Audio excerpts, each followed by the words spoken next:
Well, hello, writers. Welcome to episode number 266 of How Do You Write? I'm Rachael Herron. So glad that you're with me today as I talk to the awesome Sara Shepard. And we talk about what might your character say at a cocktail party and how can you use that information to help you write deeper, better, stronger characters. So stick around for that. I know you will enjoy listening to her talk about her writing. What's been going on around here? This is again going to be another short update. We are still in our last Wellington Airbnb, and in 4 days, not 8 like I'm showing on camera, 4 days, we move into our house, which is going to be great because then I'm going to have my own office. You'll be able to hear my wife putting away the dishes, as you can probably hear right now. And I just can't wait. I can't wait to be home. It has been 5.5 months since we moved out of our house, and that's as long as I can make it.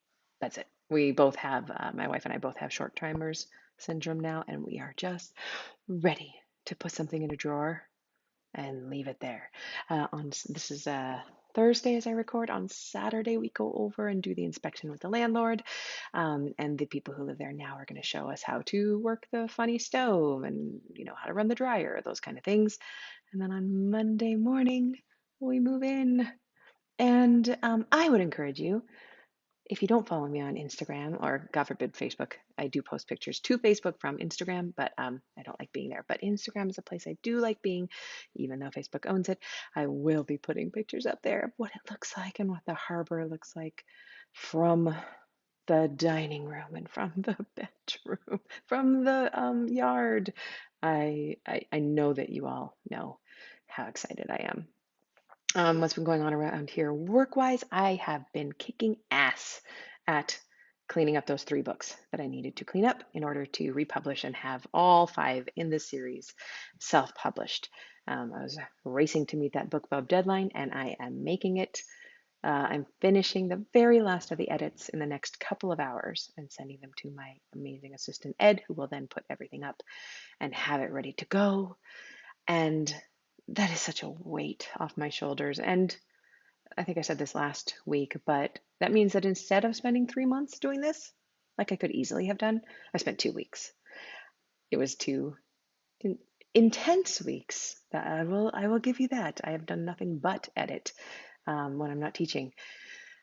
But then it's off my plate, and I can move on to the next thing. Instead of having this republication of this series weighing on me, it just got done because it had to get done, and that is the way I honestly prefer to live my life.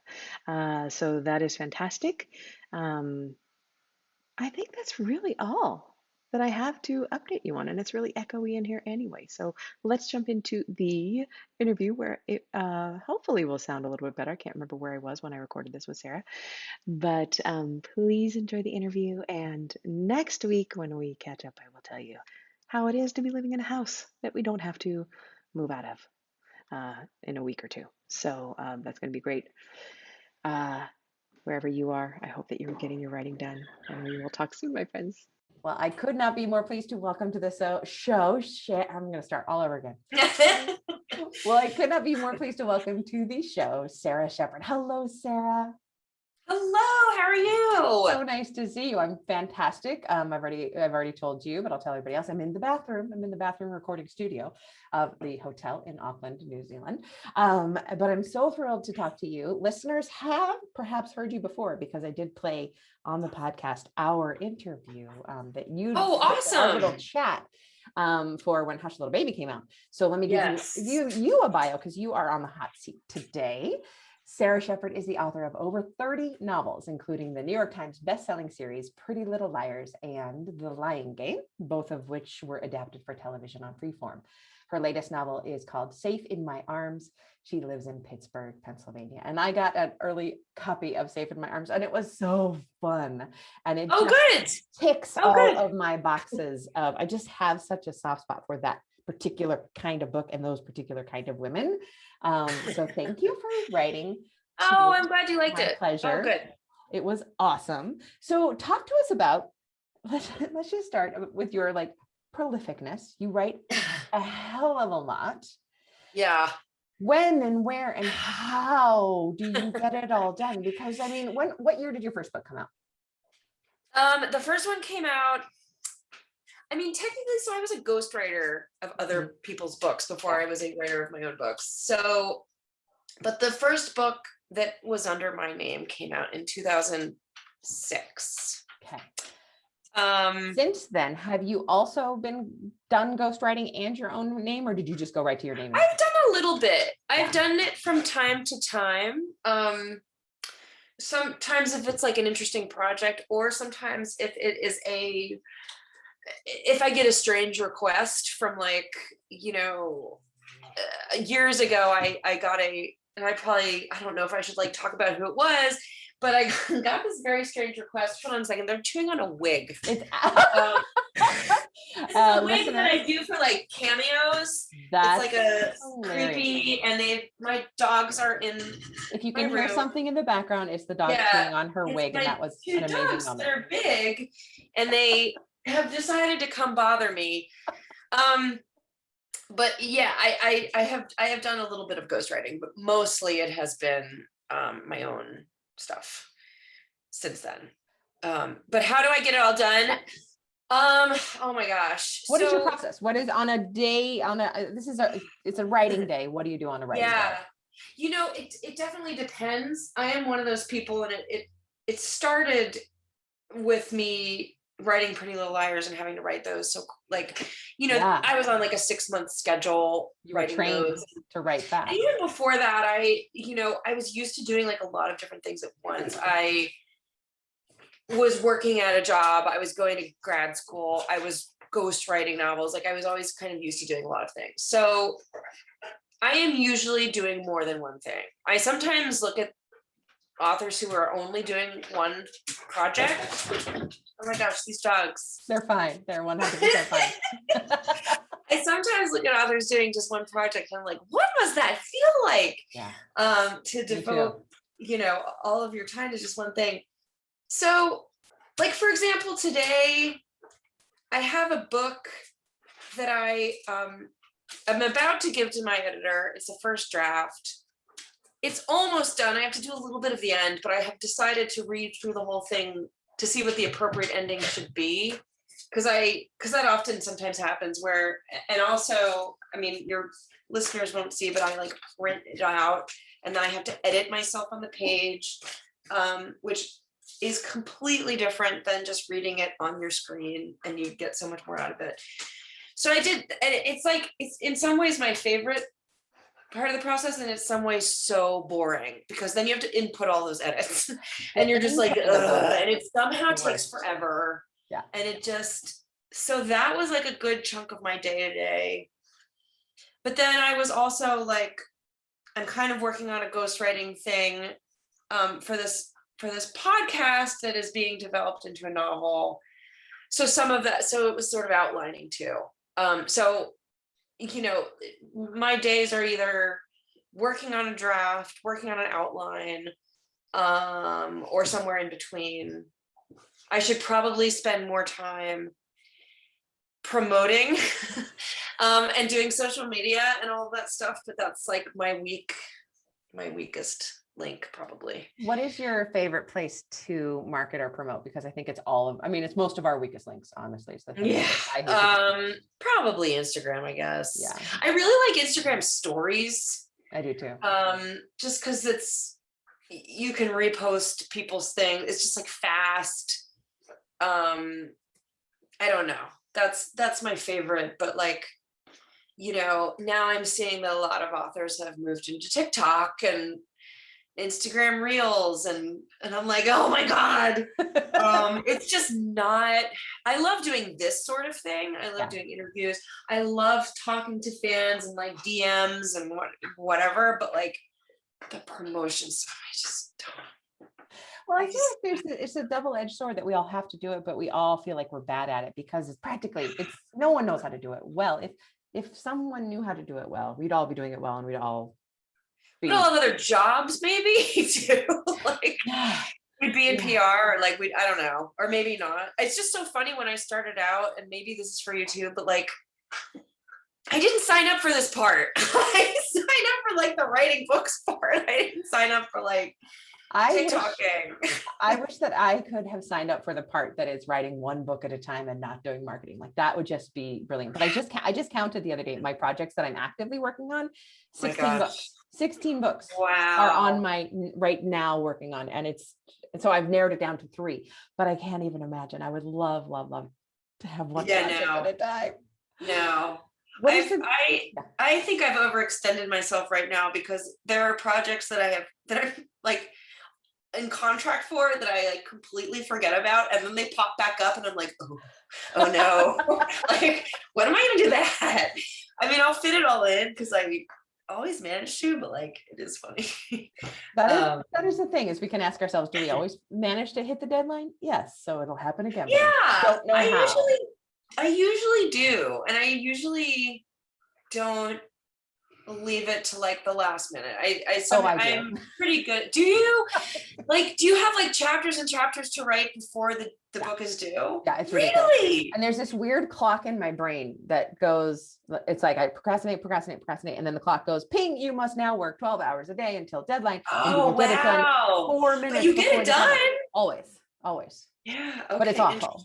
I'm not saying it's a good idea. Yeah, that's interesting. Okay. I know a lot of people who do that. I guess it works for them. It's so stressful though. And the people you live with don't like it either, because I'm you sure turn into a beast. What is your biggest challenge when it comes to writing?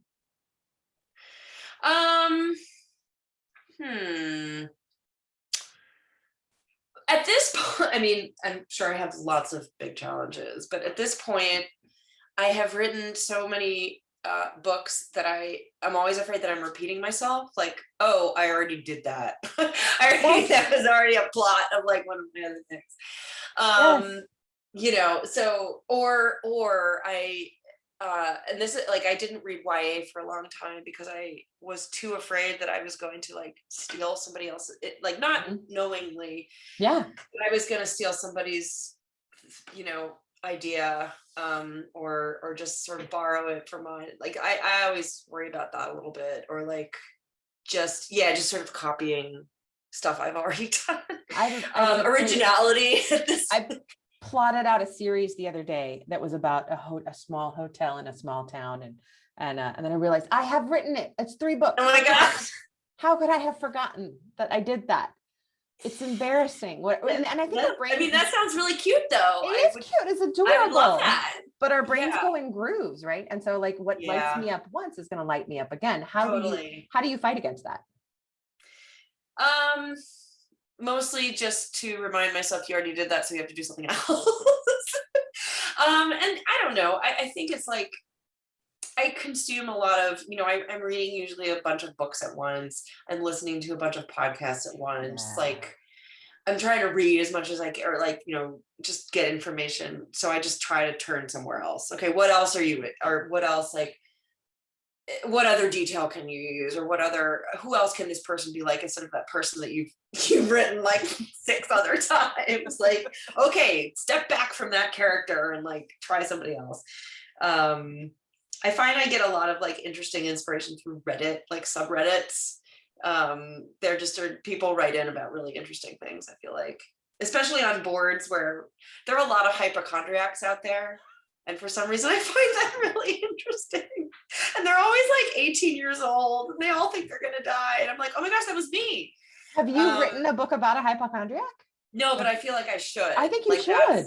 Yeah, like a hypochondriac is really, and we all feel like hypochondriac, right? Like these days, now, we especially feel like, I mean, yeah. So, and there are other weird subreddits that I read, and it's like just very interesting people are on there. I don't look at Facebook so much anymore.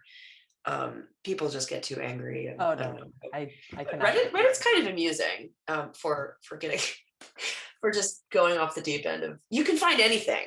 I think if you and when you take the plunge into TikTok, you might really find that awesome. Yeah, I mean, I look at TikTok. I do. Yeah. I just don't create TikTok content. I mean, maybe I will. I don't know. I just am like, Oh my gosh, that's just one other thing. What is your biggest joy when it comes to writing? Kind of having like a breakthrough.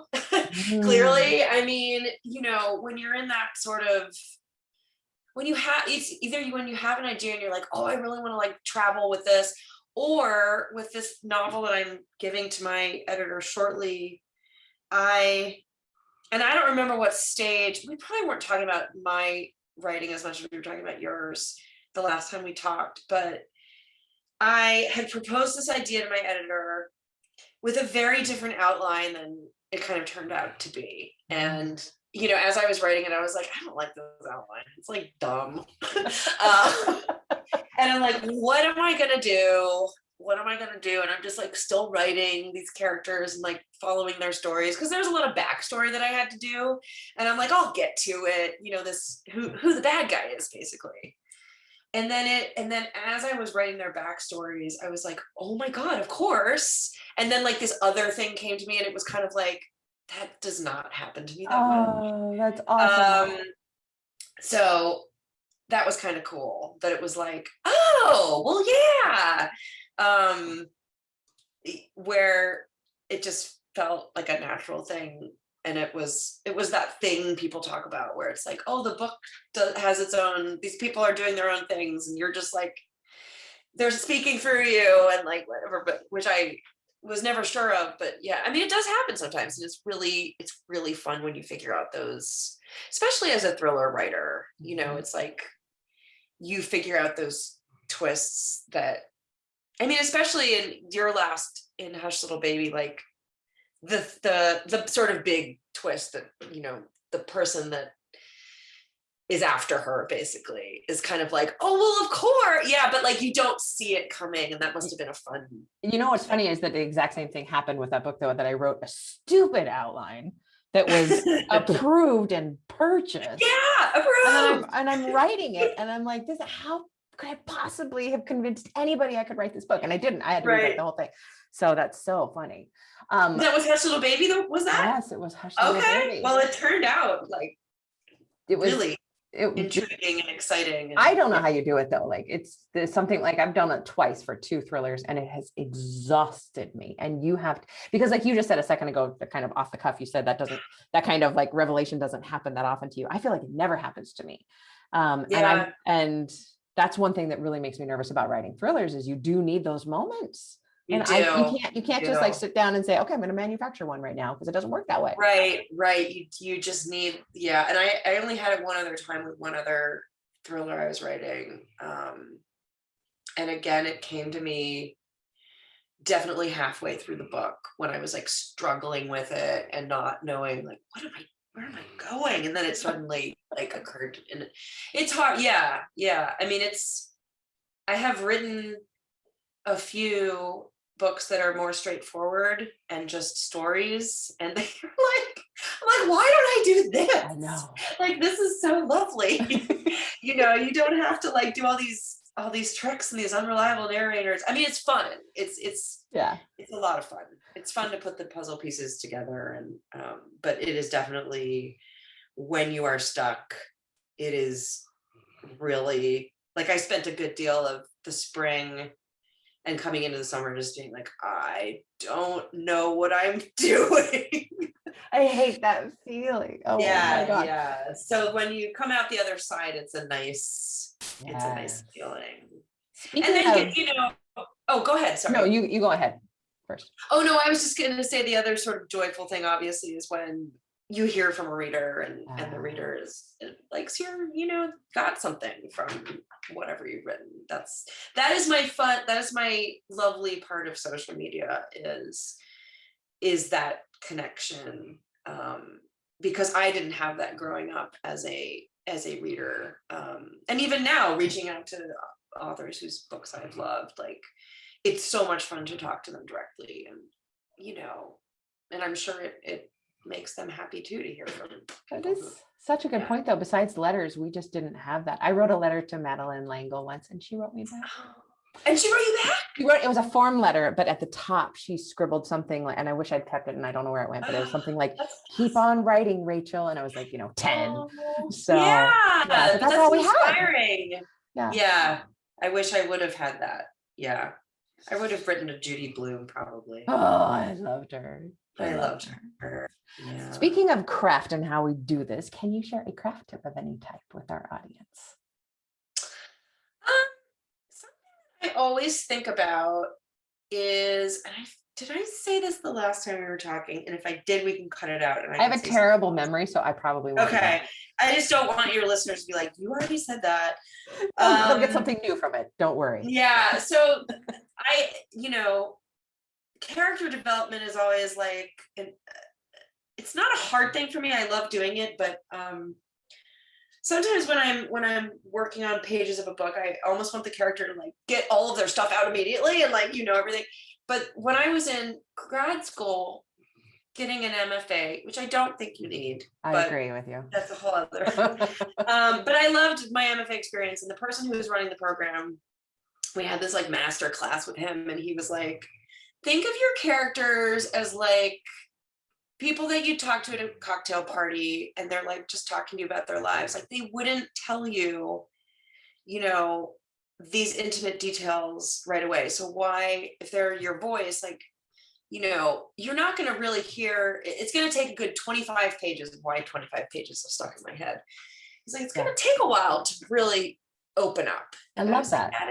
That is very interesting to like think of these people as people you're just sort of chatting with right away. And yeah, you're not going to find out everything, it is this kind of journey that you have to go on with these people, a long conversation. I am really cool. Almost positive that you did not bring that up last time, because that's kind of okay. And the thing about the cocktail party, I really like thinking about that, because you're going to meet the person that you want to be friends with at the cocktail party, and she's going to take 100 pages to start talking to you, and then you're going to meet the person who you may or may not want to be friends with, but she's going to tell you about her hysterectomy that she had last week. Like she's going to tell you everything, and that's a really good way to look at character personalities too, and who does your main character then gravitate toward at this this metaphorical cocktail party. Right. And what does it say? Because that's funny, because I have a character in this same book that has not come out yet, but who like meets one of the main characters and like tells her whole life story like immediately, and she was kind of like, what the hell was that? Because it is weird. It's weird. It's like, it's kind of off-putting. Like you're like, okay, all right, yeah. I love that. It is fun to think about it as a cocktail party, and like what would this person, what would they share if I was meeting them for real? Like, what would they give away? What kind of person are they? Yeah, it's a fun. Oh, I can feel that. I can feel the listeners loving this. I am loving this. Oh, good. What thing in your life affects your writing in a surprising way? I read this question and I thought about it. I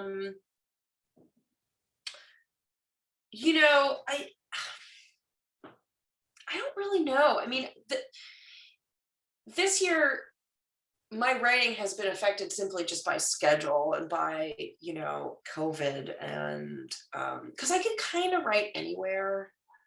I can write in chunks. I can write, somewhat. Well, what I realize is that I cannot write interrupted. Like I cannot write. COVID, my children were home from school, and like they're 7 and 10. Oh boy. We had gotten a new puppy, which now she's sleeping on the floor. And so I had to kind of sit downstairs, not in my office, and like try to get some stuff done amid all this chaos. And there was not, the chaos of the puppy was fine, but it was the chaos of like talking and stuff that I thought I could deal with, because I'm like, I will work at coffee shops, I will work on a train, I will work like wherever, but like I found that I kind of could not do that anymore, and I could not write anymore.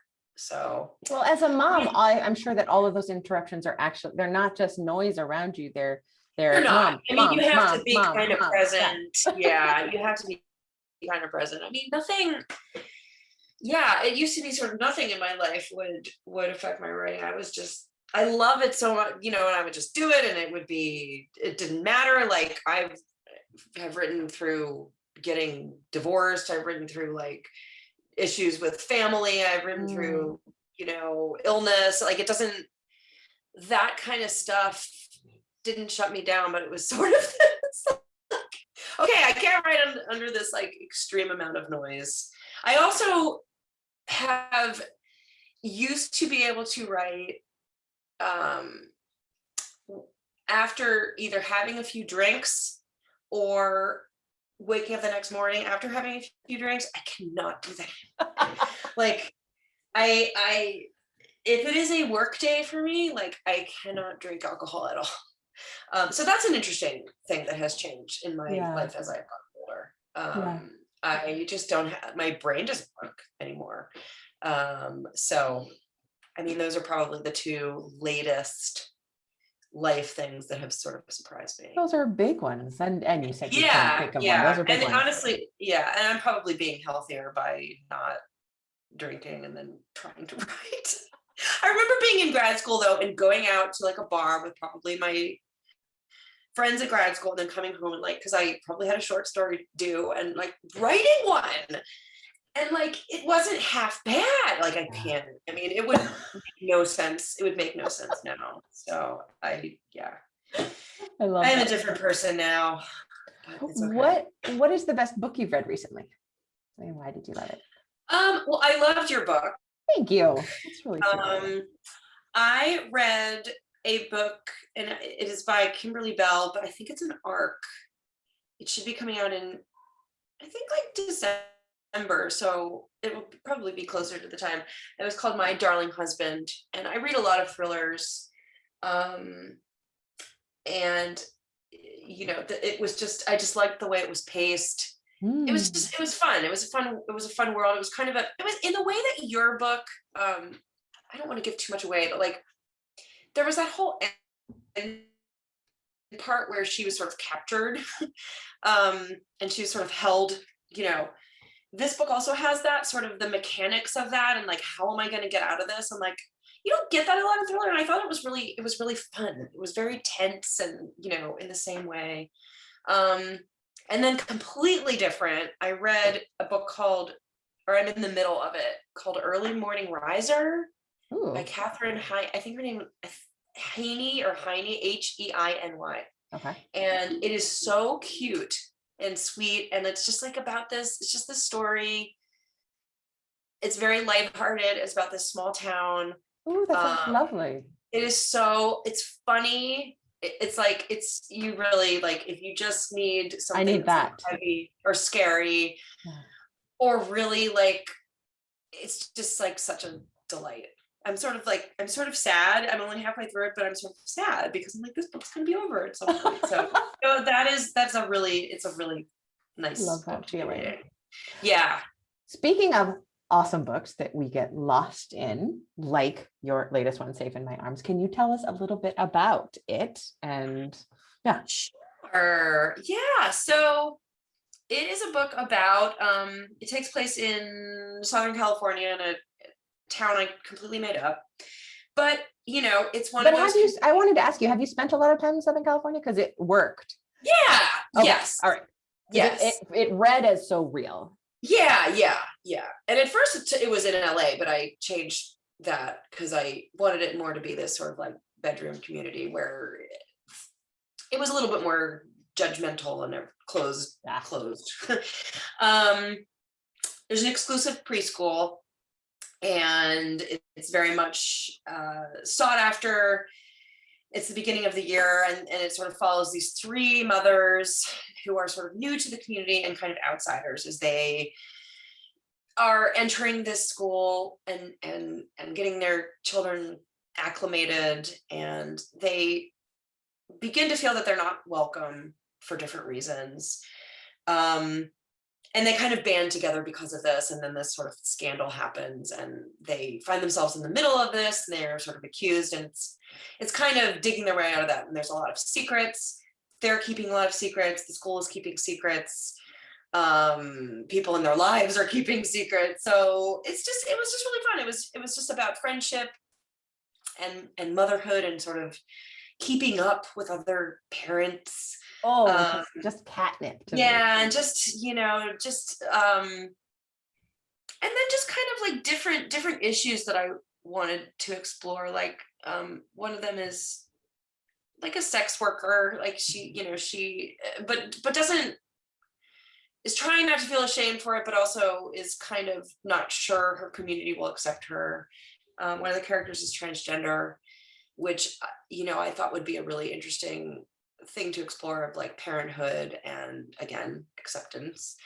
And then another has postpartum issues, but they're not, it's like almost like people don't really believe her.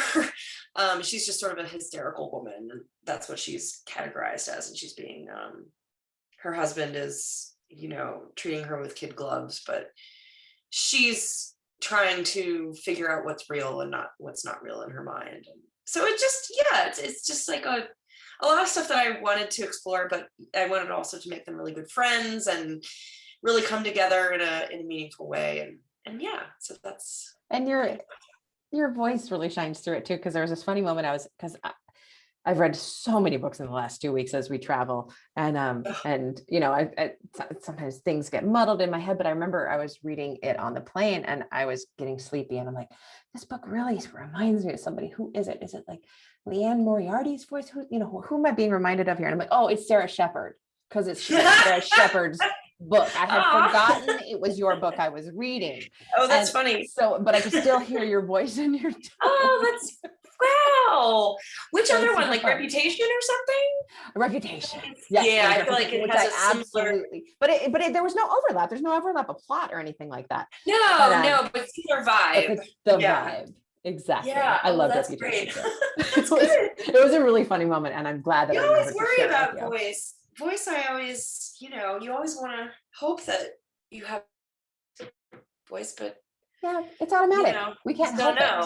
Yeah. We can't help it with voice. That's what I always say. Yeah, and sometimes when I'm reading somebody else's book, I like their voice, and then I start kind of write in their voice, and I'm like, well, I'll say it here for listeners too. Something I always think about is that we just get sick of our voice because we live in it. I hear this voice 24/7. I can't not hear it. So being in somebody else's is so refreshing. Yeah, no, but mine is still appropriate for my writing, and yours is so gorgeous for your writing. Yeah. Tell us where we can find you out on the internet. You can find me at Sara Books on Twitter and Sara C. Shepard on Instagram, and I believe on Facebook it's Sara Shepard Author. Who cares about Facebook? Sarah, she's I don't have a TikTok yet. Maybe I'll have one by the time. But I am pretty active on Instagram. I will answer everybody's DMs. I check them a lot. I'll repost you if you have read the book, or if you post a picture. I love reposting. I love. There's my dogs. Oh, the dogs are waking up just in time. Yeah. So that's where I am.